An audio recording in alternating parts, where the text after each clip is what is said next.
नमस्कार। जी हां, सवाल किस्सा कुर्सी का। और आज दिन भर चली काउंटिंग के बाद अब तमाम तस्वीरें साफ होती नजर आ रही हैं। बात पश्चिम बंगाल विधानसभा चुनाव के परिणाम से कर लें तो तस्वीरें करीब करीब साफ। आंकड़ों में थोड़ा बहुत बदलाव हो सकता है, लेकिन यह स्पष्ट हो गया है कि बंगाल में टीएमसी की सरकार भारी बहुमत से बनने जा रही है। यानी बंगाल में बीजेपी का सत्ता पर कब्जा करने का ख्वाब अब ख्वाब ही रह गया है। और बीजेपी की गई तमाम कोशिशें टीएमसी के तमाम उपायों के सामने काफी साबित हुई। बंगाल में बीजेपी का सत्ता पाने का सपना चूर चूर। जनता ने दीदी को दोबारा सूबे की कमान सौंप दी। आखिर ऐसा क्या हुआ कि बीजेपी का सोनार वाला नारा नहीं चला और बंगाल ने खेला कर दिया। पश्चिम बंगाल चुनाव में बीजेपी कहां मात खा गई, चर्चा के लिए हमारे साथ बड़ा पैनल मौजूद। अगले 1 घंटे तक किस्सा कुर्सी का में आप हमारे साथ बने रहिए। हमारे साथ बने हुए हैं प्रदीप भंडारी, जो कि जन की बात के जरिए हमारे साथ जुड़े हुए हैं। प्रेम कुमार जी पॉलिटिकल एक्सपर्ट के तौर पर हमारे साथ रहेंगे। तमाम दूसरे मेहमान जिसमें टीकेवी नाम्बियार साहब हमारे साथ जुड़े हुए हैं, जीवीआर शास्त्री साहब हमारे साथ जुड़े हुए हैं और बालचंद्र साहब सीपीआई की तरफ से हमारे साथ जुड़े हुए हैं। लेकिन इस बीच बड़ी खबर यह कि प्रधानमंत्री नरेंद्र मोदी ने ममता बनर्जी पश्चिम बंगाल की मुख्यमंत्री को इस बम्पर जीत की बधाई दी है। ममता दीदी को प्रधानमंत्री ने ट्वीट के जरिए यह बधाई दी और ये कहा कि उन्हें इस जीत की बधाई। शुभेंदु अधिकारी ने भी ऐसी ही अपनी तरफ से प्रतिक्रिया दी है। बंगाल को केंद्र का पूरा सहयोग मिलेगा, ऐसा प्रधानमंत्री का कहना है। और साथ ही कोरोना काल का जिक्र करते हुए उन्होंने कहा कि इस संकट के दौरान अब केंद्र से पूरा सहयोग पश्चिम बंगाल की सरकार को मिलेगा। आंकड़े पलटे, तमाम दावे ध्वस्त हुए। आवाजों में जो कड़कपन था, जो तीखापन था, वो नर्म हुआ क्योंकि जनता ने हकीकत सामने रख दी। ममता को जीत की बधाई दी है प्रधानमंत्री नरेंद्र मोदी ने। पूरी टीवी स्क्रीन को गौर से देखिए। अलग अलग राज्यों के आंकड़े इस वक्त आपके टीवी स्क्रीन पर हैं। कौन कौन से ऐसे बड़े और नामी उम्मीदवार थे, उनका क्या हश्र हुआ इस चुनाव में, या अभी अगर काउंटिंग चल रही है कई जगहों पर, वहां पर क्या स्थिति है, वो भी आपके टीवी स्क्रीन पर इस वक्त साफ होगी। लेकिन हकीकत ये है कि अब बीजेपी प्रधानमंत्री ने स्वीकार किया है कि उन्हें और उनकी पार्टी को पश्चिम बंगाल में एक हार नसीब हुई है और बम्पर जीत टीएमसी को पश्चिम बंगाल में मिली है। तीसरी बार मुख्यमंत्री बन रही है ममता दीदी। और हार के कारणों की बात कर लेते हैं। देखिए, एक एक पॉइंट पर देखिए, बीजेपी का ममता पर हद से ज्यादा हमला करना रहा। साथ ही ममता का पैर टूटना, टीएमसी का बंगाल की बेटी के नारे को मजबूत करना, ममता के खिलाफ एंटी इनकम्बेंसी जिसकी बात की जा रही थी, दरअसल परिणामों से पता चला वो थी ही नहीं। बीजेपी के तुष्टीकरण के दांव का कतई न चल पाना, लगातार बीजेपी इस मुद्दे पर घेर रही थी। और ये बात भी सही है कि अपने तमाम रैलियों, तमाम बयानों के बीच बंगाल का मूड समझने में नाकाम रही है बीजेपी। बीजेपी के हार का M factor, M for Matua, प्रधानमंत्री नरेंद्र मोदी ने साधने की बहुत कोशिश की। बांग्लादेश तक से भी प्रयास किए थे उन्होंने। ओवैसी के बारे में, ओवैसी का रोल यहाँ काम नहीं आया। एम फॉर महिलाओं ने दीदी को सपोर्ट किया और एम फॉर ममता बनर्जी की छवि को धूमिल नहीं कर पाई बीजेपी, जो एज ए चीफ मिनिस्टर उनके ऊपर सवाल खड़े कर रही थी। जीत के मायने क्या है? राज्य और राष्ट्रीय स्तर पर ममता का राजनीतिक कद अब बढ़ जाएगा। लगातार तीसरी जीत उन्होंने दर्ज कर ली है। बीजेपी का हिंदुत्व कार्ड नहीं चला। इस दौरान जिस तरह से बीजेपी ने तमाम अपने वोटरों को अपने पाले में करने की कोशिश की, ममता का सहानुभूति कार्ड जरूर चल गया। नंदीग्राम में जब सभा रैली के दौरान, जब रोड शो के दौरान उनके पैर में चोट लगी, बंगाली बनाम बाहरी का मुद्दा ममता भुनाने में कामयाब रही। ममता का सॉफ्ट हिंदुत्व कार्ड यहाँ पर काम कर गया। ममता ने चंडी पाठ तक किया, ममता ने देवी के श्लोक तक पढ़े। और बंगाल में मुस्लिम फैक्टर देखिए, 292 सीटों की बात, 16 से 20 सीट पर मुसलमान 40% से ज्यादा हैं, निर्णायक भूमिका में थे यहाँ पर। उसके साथ 30 से 35 सीटें ऐसी जहां पर मुस्लिम आबादी 30% से ज्यादा, यानी वोटर्स की हम बात कर रहे हैं। 50 सीटें ऐसी जहां पर 25% से ज्यादा मुस्लिम वोटर्स थे। तो एक प्रभावी वोटर्स मुस्लिम समाज से, और करीब 120 से 140 सीट पर महत्वपूर्ण रोल अदा किया। दीदी के मददगार, क्या टीएमसी की हैट्रिक में लेफ्ट और कांग्रेस का भी बड़ा हाथ? लेफ्ट और कांग्रेस किस तरीके से इस चुनाव में थे? क्या वो ममता बनर्जी के हक में गया? लेफ्ट और कांग्रेस ने किस तरह से सपोर्ट किया? मोदी विरोध में कांग्रेस और लेफ्ट ने क्या अपना वजूद पूरी तरीके से मिटा दिया और कांग्रेस और लेफ्ट के कैडर ने ममता को संजीवनी दी? शाकिर अली हमारे साथ टीएमसी से जुड़े हैं और हमारे साथ टीकेडी नाम्बियार साहब जुड़े हुए हैं, जीवीआर शास्त्री साहब जुड़े हुए हैं, बालचंद जी जुड़े हुए हैं। शाकिर अली, सबसे पहले क्योंकि हम बात अभी ममता बनर्जी के उस एम फैक्टर की और उस एम फैक्टर की भी बात कर रहे थे जो इस पूरे चुनाव में काफी प्रभावी रहा। आपको लगता है मथुआ समाज को साधने की कोशिश की गई, मुस्लिम वोटर्स को साधने की कोशिश की गई, बीजेपी ने अपने हिंदुत्व कार्ड को चला, आप क्या समझ पा रहे हैं? जमीन पर क्या नहीं समझ पाई बीजेपी पूरे हालात को? शाकिर अली से शायद अभी संपर्क मेरा नहीं हो पा रहा है। प्रदीप जी, हम एक बार फिर से आपको बीच में लाएंगे और प्रेम कुमार जी भी हमारे साथ जुड़े हुए हैं। अब करीब करीब स्थिति साफ हो चुकी है प्रदीप, ये इर्रिवर्सिबल है। इर्रिवर्सिबल होने की स्थिति में हम ये कह सकते हैं बीजेपी को अपनी रणनीति में एक जबरदस्त जोरदार पंच लगा है पश्चिम बंगाल में। बिल्कुल बिल्कुल आप सही कह रहे हैं राजीव, पर एक चीज गौर करने की है कि अधिकतर सीटों पे टीएमसी को लीड है और बहुत कम मार्जिन से लीड है, पर नंदीग्राम की सीट से शुभेंदु अधिकारी जीतते हैं तो एक तरफ से वो जायंट स्लेयर हो रहे पर 3/4 की बहुमत टीएमसी को मिल रही है और पूरा वोट ममता बनर्जी को जा रहा है। एक बार जीवीआर शास्त्री जो है वो काफी समय से इंतजार कर रहे हैं। जीवीआर शास्त्री जी मेरे मित्र हैं, आप कैसे हैं? अच्छा जीवीआर जी बस आ चुके हैं जीवीआर जी बड़े मेरे मित्र। जीवीआर जी ये देखिए अभी चले गए, जीवीआर जी वापस से चले गए, हम इनके पास आएंगे। शाकिर अली, अगर आपको आवाज आ रही है, जैसे कि राजीव ने कहा कि आपको अभी वो आने वाले प्रेम कुमार जी, बीजेपी 3/4 बहुमत से 3/4 मार्जिन से पीछे हो जाती है टीएमसी से। 3/4 majority TMC gets which is huge 2016 के जैसे। वहीं नंदीग्राम की सीट जो है वो ममता बनर्जी हार जाती है। ये दोनों जो है उसमें एक ना कहीं खटकेगा ममता बनर्जी को कि उन्होंने प्रदेश जिता दिया पर अपनी सीट नहीं जीत पाई। ये देखिए डिस्पैशनेट एनालिसिस करिए। देखिए, जब आप एक नंदीग्राम सीट को देखते हैं तो वोट का मार्जिन भी बहुत कम है। इसका मतलब है कि हर पड़ोसी में फर्क है, हर घर में बटे हुए वोटर हैं। प्रेम जी माफी चाह रहा हूं, रोक रहा हूं, पर पूरे के पूरे बंगाल की वर्डिक्ट में 100 करीबन 89 सीट्स है जहां पे 3000 वोट से कम की मार्जिन है, तो वो हर जगह ही चल रहा है। आप अगर मार्जिन पर चलेंगे तो मैं ओवरऑल वोट परसेंटेज पर आऊंगा। आप देखिए कि 49% वोट टीएमसी को मिल रही और उस मुकाबले बीजेपी को 37% है, तो वो छोटे मार्जिन की बात नहीं आती व्यापक चर्चा में। अगर आप छोटे मार्जिन की बात करेंगे तो नंदीग्राम में समझिए कि नंदीग्राम क्या पूरे जिले में समझिए। आपने बातचीत की शुभेंदु अधिकारी जी से, उन्होंने बताया कि उनके इलाके में बीजेपी पहले से बेटर परफॉर्म की है और उनको भरोसा है कि हुआ है। जाहिर है कि बेटर परफॉर्मेंस है तभी तो वो जीते हैं शुभेंदु अधिकारी। अब जो बंगाल की राजनीति राजीव ये हो गई है कि अब TMC versus BJP is the main opposition. Left और कांग्रेस कंप्लीटली वाइप आउट हो चुके हैं ऑपोजिशन स्पेस से राजीव। ये बहुत इंपॉर्टेंट और दिलचस्प है। मैं चाहता हूं कि अगर हमारे पास शुभेंदु अधिकारी का जैसे ही एक्सक्लूसिव फर्स्ट इंटरव्यू शुभेंदु अधिकारी ने जीतने के बाद इंडिया न्यूज की बात को दिया है, तो जैसे ही हम प्ले करके राजीव अब ऑपोजिशन की स्पेस बंगाल के अंदर से बीजेपी ऑक्यूपाई कर रही है। बड़ा अजीब लगता है, कई सालों पहले बंगाल में कांग्रेस की तूती बोलती थी, उसके बाद एक लंबे वक्त तक लेफ्ट ने वहां पर राज किया, लेकिन आज ये दोनों पार्टियां ही सीन से गायब हो चुकी है। प्रेम कुमार जी, आप ही एनालिसिस करें इसका ज्यादा बेहतर तरीके से। क्या अब ये माना जाए आगे आने वाले 10 सालों तक टीएमसी और बीजेपी पश्चिम बंगाल की राजनीति में दो ध्रुवों की तरह काम करेंगे? और क्या, जैसा आप पहले भी एनालिसिस कर रहे थे कि लोकसभा चुनाव और विधानसभा चुनाव में 6 से 7% का अंतर आ जाता है, क्या माना जाए अगले लोकसभा चुनाव में वापस से 6 से 7% वोट बीजेपी के हक में भी जा सकता है? देखिए, जब आप लेफ्ट और कांग्रेस की बात करते हैं तो इस रिजल्ट में भी लेफ्ट और कांग्रेस बहुत दुखी नहीं है। क्यों? इसको मार्क कीजिएगा, क्योंकि लेफ्ट और कांग्रेस दोनों के लिए राष्ट्रीय परिप्रेक्ष्य में मुख्य पार्टी जो दुश्मन के रूप में है वो बीजेपी ही है।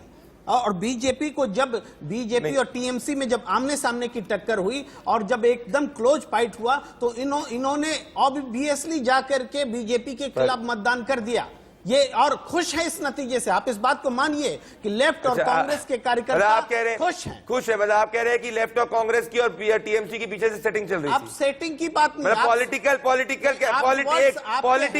पॉलिटिकल एक अंडरस्टैंडिंग थी। देखिए, मैं अपने शब्द बोल रहा हूं, आप अपने शब्द बोलिए, लेकिन ये निश्चित रूप से राहुल गांधी जी की रैली नहीं होना, वो ताकत नहीं झोंका जाना, तो ये सारी चीजें पहले से थी। प्रेम कुमार जी, राहुल गांधी जी ने तो पूरी ताकत झोंक दी केरला में।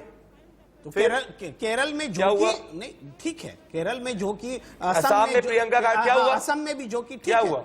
लेकिन मैं आपसे जानना चाह रहा हूँ, जो राजीव भी जानना चाह रहे कि क्या आगे की ऑपरेशन, प्रेम जी बहुत आप इतने सीनियर व्यक्ति हैं, आगे की क्या राजनीति में ऑपोजिशन पार्टीज के उसमें कांग्रेस कहां स्टैंड कर रही है? क्योंकि अगर कांग्रेस एंटी बीजेपी सेंटिमेंट में जो भी पार्टी बीजेपी को हरा रही है उसको अगर गिफ्ट कर दी जाएगी स्टेट, तो नेशनल परिप्रेक्ष्य के अंदर कहां आएगा वो?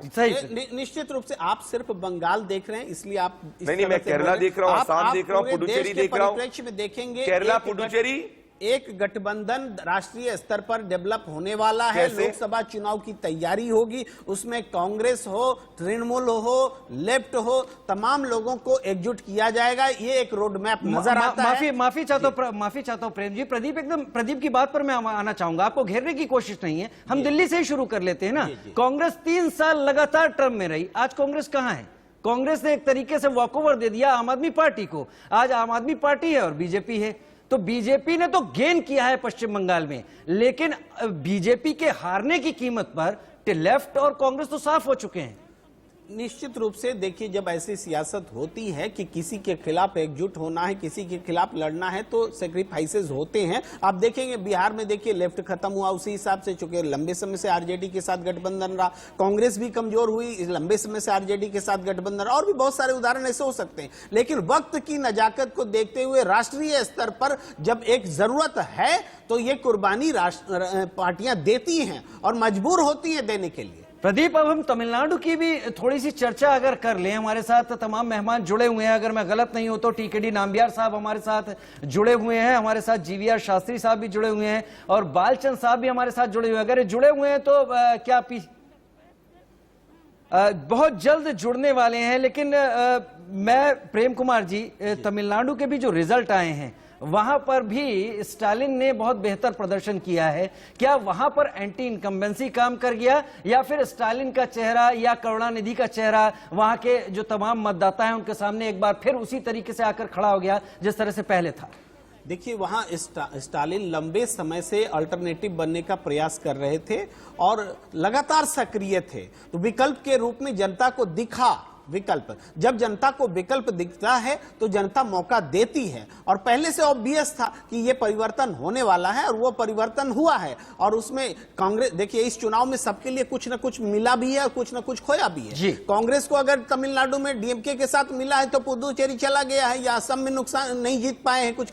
बीजेपी के लिए आप देखिए कि बंगाल में नहीं कुछ कर पाए, असम में उन्होंने बचा लिया या पुदुचेरी हासिल कर लिया, तो उनको मिला भी, नुकसान भी हुआ। लेफ्ट को देखिए, केरल मिला, लेकिन लेफ्ट बाकी जगहों पर खत्म हो गए, तो हर को कुछ न कुछ मिला है और सबक भी मिला है। टीएमसी का मैं खास तौर पर जिक्र करूंगा, ममता बनर्जी जी का अपना चुनाव हार जाना, इतना बड़ा बहुमत देकर के भी एक संदेश दे दिया गया है। जनता ने दोनों सबक भी दिया है और गिफ्ट भी किया है। ठीक है, टीकेडी नाम्बियार साहब हमारे साथ जुड़े हुए हैं, जीवीआर शास्त्री और बालचंद साहब हमारे साथ जुड़ गए हैं इस वक्त। प्रदीप, बिल्कुल, जीवीआर जी आ चुके हैं। दोस्तों, शुभेंदु अधिकारी का फर्स्ट एक्सक्लूसिव इंटरव्यू जो है, शुभेंदु अधिकारी का फर्स्ट एक्सक्लूसिव इंटरव्यू जो है वो सिर्फ और सिर्फ इंडिया न्यूज जन की बात पे था। जीवीआर जी मेरे मित्र हैं। जीवीआर जी, साउथ की राजनीति, प्रदीप भंडारी बोल रहा हूं, साउथ की राजनीति को किस तरीके से देखते हैं? आपकी दक्षिण बहुत ज्यादा स्ट्रांग पकड़ हुआ है, कैसे देख रहे हैं आप जीवीआर जी? तमिलनाडु के अंदर डीएमके का सत्ता में आना, स्लाइट मार्जिन से, बहुत स्वीपिंग मार्जिन से नहीं, पुडुचेरी में एनडीए का आना और केरला में लेफ्ट का रिपीट करना। जीवीआर जी, पूरी राजनीति देखा जाए तो इस तरीके से राजनीति है, कोई भी पार्टी ये नहीं कह सकता हम जीत गए। हर पार्टी को कुछ न कुछ तो मिल ही गया, क्योंकि सारे संतुष्ट हैं।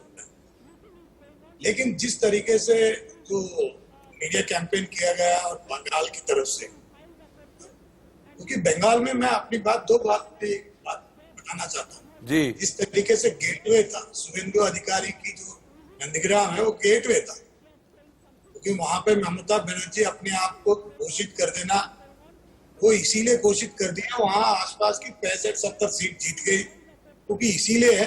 तो पूरा फोकस जो है नंदीग्राम में। तो और उसके बाद कम्युनिस्टों ने कभी ये नहीं कहा दीदी को हम अपोज करेंगे, दीदी के साथ नहीं गए और कंटेस्ट भी किया, और इस तरीके से उनका मार्ग ऐसी सुगम कर दिया है। ममता बनर्जी आराम से जीते, कंसोलिडेशन हो गया।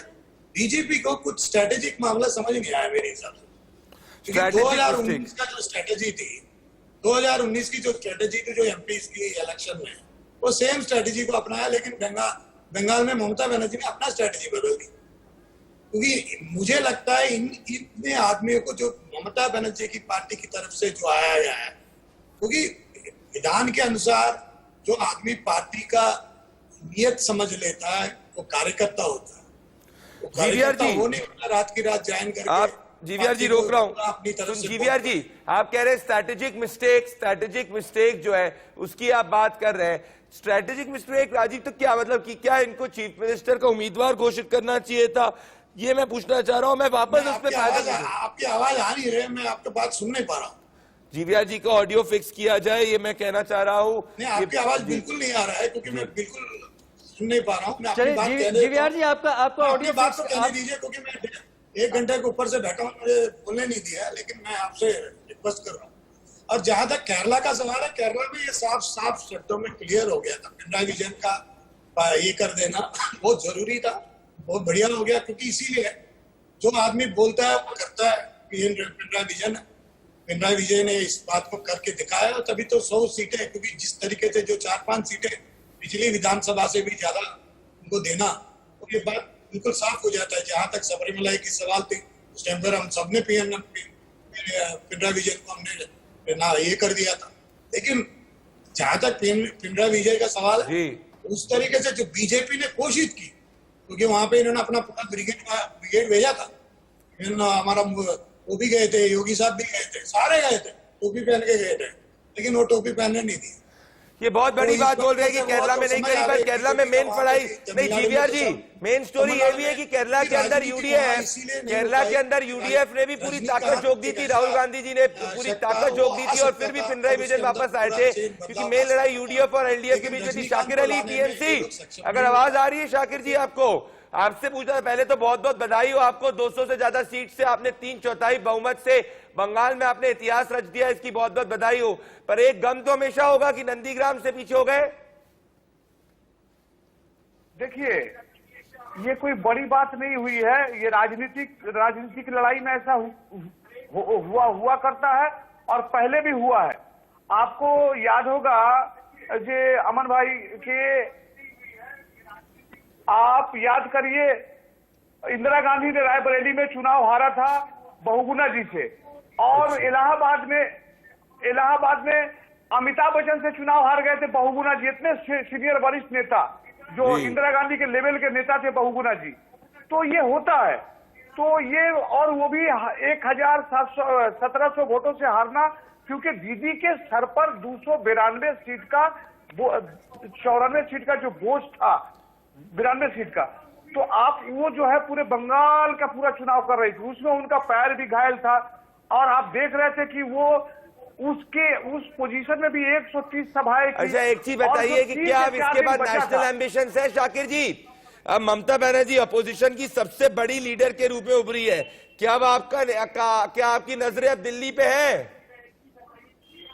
देखिए, आप दीदी को आप दिल्ली के लिए प्रोजेक्ट करना है। हम बड़ी खबर, बिग ब्रेकिंग न्यूज, टीएमसी के शाकिर अली ने कहा है कि अब दीदी को दिल्ली के लिए प्रोजेक्ट करना है, इसको ब्रेक किया जाए। ये बहुत बड़ा डेवलपमेंट है राजीव जी, दीदी को दिल्ली के लिए प्रोजेक्ट किया जाए, मतलब ये इनके नेशनल एम्बिशन। राजीव जी एक इशारा ये भी यहाँ पर दे रहे हैं कि अब बीजेपी या नरेंद्र मोदी के अगेंस्ट एक बड़ा एक गठन हो सकता है, एक पूरा का पूरा तमाम बड़े दलों का एक मिक्स हो सकता है, जिसमें कि शायद दीदी एक केंद्रीय किरदार में हो। लेकिन शाकिर ले लीजिए, आप कह रहे हैं कि 1700 वोटों से वहां पर पीछे हैं, लेकिन प्रदीप और हम लोग जो लगातार देख रहे हैं, बहुत सारी सीटें ऐसी हैं जहां पर 1000 सीटों से कम का या 1500 वोटों का मार्जिन है। अगर ये देखा जाए तो माना जाएगा कि कांटे की टक्कर तो रही ही है।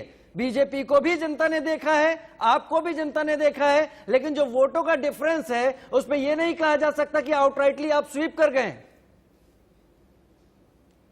हर चुनाव कांटे का टक्कर होता है, और 1 वोट से जीते या 1000 वोट से जीते या 10,000 वोट से जीते या 1 लाख वोट से जीते, लड़ाई को किसी को कम नहीं आंकना चाहिए।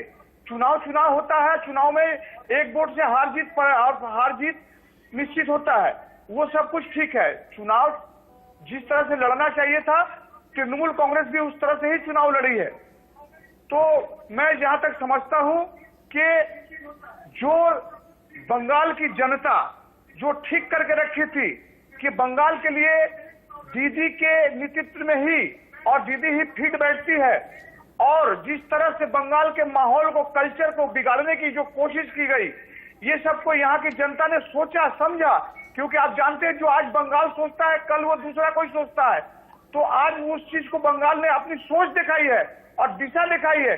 और आप देखिए, आप उत्तर प्रदेश जाइए, बिहार जाइए, दिल्ली जाइए, सभी लोग सब जगह से फोन आ रहा है, सभी लोग ये कह रहे हैं कि भारतीय जनता पार्टी को इस तरह का झटका लगना बहुत जरूरी था, बहुत जरूरी था। और मतलब मेरे हिसाब से राजीव, ये सबसे बड़ी बात यह है कि अब शाकिर जी ने बड़ी ब्रेकिंग, सबसे बड़ी खबर यही है कि अब दीदी को दिल्ली के लिए प्रोजेक्ट करना है। प्रेम कुमार जी के चेहरे पर खुशी, ये बहुत स्वाभाविक है भंडारी जी। शिवम पर मैं शिवम से पूछना चाहता हूँ, बीजेपी से। शिवम जी, अब दीदी दिल्ली के लिए प्रोजेक्ट होंगी? जी, सबका स्वागत है। बहुत सारे प्रोजेक्शन पहले भी हुए हैं, अभी भी होने चाहिए। इसमें कोई ओवर कॉन्फिडेंट मत होइए आप शिवम जी, शिवम जी ओवर कॉन्फिडेंट मत होइए, ओवर कॉन्फिडेंट मत होइए शिवम जी, आप मेरे मित्र हैं। आपको समझना है कि 200 पार हुई है दीदी, 200 पार हुई है दीदी। और ये आपको भी चिंतन करने की जरूरत है कि इतना स्ट्रॉन्ग कैंपेन करने के बाद आपके मेजॉरिटी फेज 1 और 2 में टीएमसी की लीड हो रही है। ये दर्शा रहा है कि कहीं ना कहीं दीदी ने कुछ बिल्कुल सही किया है, तभी 3/4 बहुमत से आगे है। तो ये दीदी, अगर दीदी दिल्ली के लिए प्रोजेक्ट होगी, ऑपोजिशन यूनिटी होगी, घबरा रहे हैं आप? नहीं, हम घबराने का विषय नहीं है। चुनावों के अंदर में हमने पूरा जोर से चुनाव लड़ा है प्रदीप भाई, पूरी शक्ति से चुनाव लड़ा है। और मुझे लगता है लोकतंत्र के अंदर में जनता का जो फैसला होता है वो अंतिम होता है, हम उसको सरमाथे करके स्वीकार करते हैं, इसमें कहीं कोई दो राय नहीं है। हो सकता है कि हमारे कैंपेन में, हमारे काम में किसी प्रकार की कोई त्रुटि रही होगी, उस पर मंथन किया जाएगा, पार्टी की लीडरशिप मंथन करेगी और निश्चित रूप से उसको रेक्टिफाई किया जाएगा, इसमें कहीं कोई संदेह नहीं है। लेकिन हम कहें कि भारतीय जनता पार्टी को लोगों ने नकारा, ये भी सही नहीं है। मुझे लगता है 4 विधायकों वाली पार्टी आज 75 विधायकों ये मैं नहीं मानता। शिवम जी देखिए, ये कहने के लिए अच्छा है, पर मुझे पता है जब मैं और आप ऑफ द रिकॉर्ड बात करेंगे तो आप भी मानेंगे कि कमी रह गई थी। और मैं खुद मान रहा हूं कि मैंने जो ग्राउंड पे देखने में कुछ गलती जरूर की, क्योंकि मुझे तो स्ट्रॉन्ग एंटी इनकम्बेंसी दिखी थी जो नंदीग्राम में मैंने बोला। नंदीग्राम में आपने देखा रिजल्ट, और वही मेरे को स्टेट में लगा था, तो मैं स्टेट में मैं मानता हूं कुछ हुआ, गलती हुई। असम में हमने बोला सही हुआ, बंगाल में हमने नंदीग्राम के अलावा बाकी मिस किया। तो राजीव, ये कहना है बहुत बड़ी बात, मैं इस पे फोकस करना चाहता हूं राजीव की टीएमसी के शाकिर जी ने कह दिया टीएमसी दीदी को दिल्ली के लिए प्रोजेक्ट करेगी। मतलब वो जो इसी से एक सवाल निकल कर आता है, और सवाल अगर मेरे साथ टीएमसी से जुड़े हुए हैं और शाकिर अली साहब भी इसका जवाब देंगे, क्योंकि उन्हीं के जवाब से सवाल निकल रहा है। अगर दीदी दिल्ली के लिए प्रोजेक्ट हो रही हैं, दीदी केंद्र के लिए प्रोजेक्ट हो रही हैं, तो पश्चिम बंगाल कौन संभालने जा रहा है? शाकिर जी, क्या अभिषेक बनर्जी कमान संभालने की तैयारी कर रहे हैं? देखिए बात ऐसा है कि मैं आपको बता दूं कि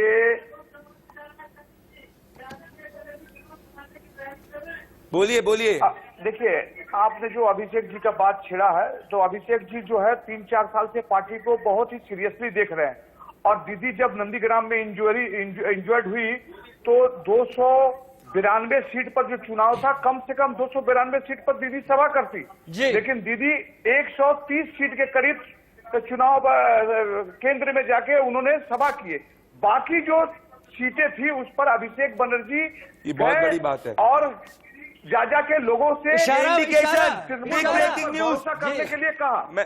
हे भगवान, शाकिर जी रोकना चाहता हूं, आपने आज मेरा दिन, आपने मुझे 2 खबरें देके दिन बना दिया। मैं चाहता हूं मेरी चीज ध्यान रखे, 2 बड़ी खबर आ रही है।